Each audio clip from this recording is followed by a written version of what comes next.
Saya mau bicara topik ini dalam keadaan Tuhan mengizinkan terjadi tantangan virus corona yang merajalela di dunia ini. Saya mau bicara ini saudara-saudara supaya kita jangan sampai melihat hal-hal yang kecil sehingga action kita, pikiran kita, hati kita, perasaan kita berubah sama seperti manusia dunia yang harusnya kita berbeda panggilan hidup kita.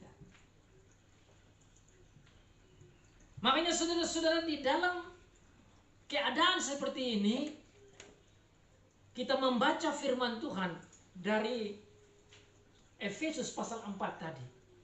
Kita diingatkan untuk bagaimana kita nikmati kehidupan sorgawi di tengah-tengah tantangan ini.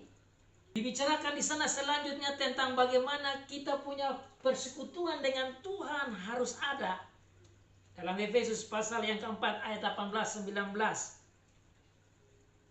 Hati kita, pikiran kita, perasaan kita harus berubah sama dengan Tuhan dan Tuhan Yesus. Kita tidak hidup sesuai dengan keinginan dunia, keinginan hati, daging kita, tetapi kita hidup dalam dunia ini dengan hidup sebagai manusia yang baru. Di dalam pikiran kita, di dalam roh kita, itu dalam ayat 24. Semua bitterness, kepahitan, kejahatan, fitnahan, itu di dalam ayat selanjutnya dikatakan itu harus dibuang. Jadi saudara-saudara, dengan COVID-19 ini dan dengan memperingati hari kebangkitan Tuhan Yesus ini, saudara dan saya diingatkan untuk bagaimana kita kembali menjadi manusia yang baru.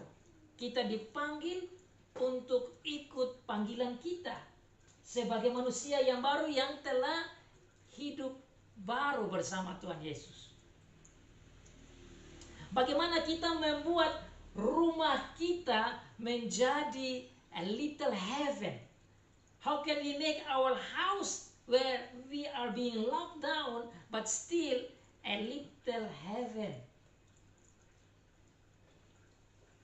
Bagaimana kita bisa hidup sebagai orang-orang surgawi di rumah saja tatkala Tuhan izinkan lockdown? Bagaimana gentleness kita, bagaimana kelemah lembutan kita muncul di dalam rumah, bagaimana rendah hati kita muncul dalam rumah, bagaimana kedamaian muncul dalam rumah.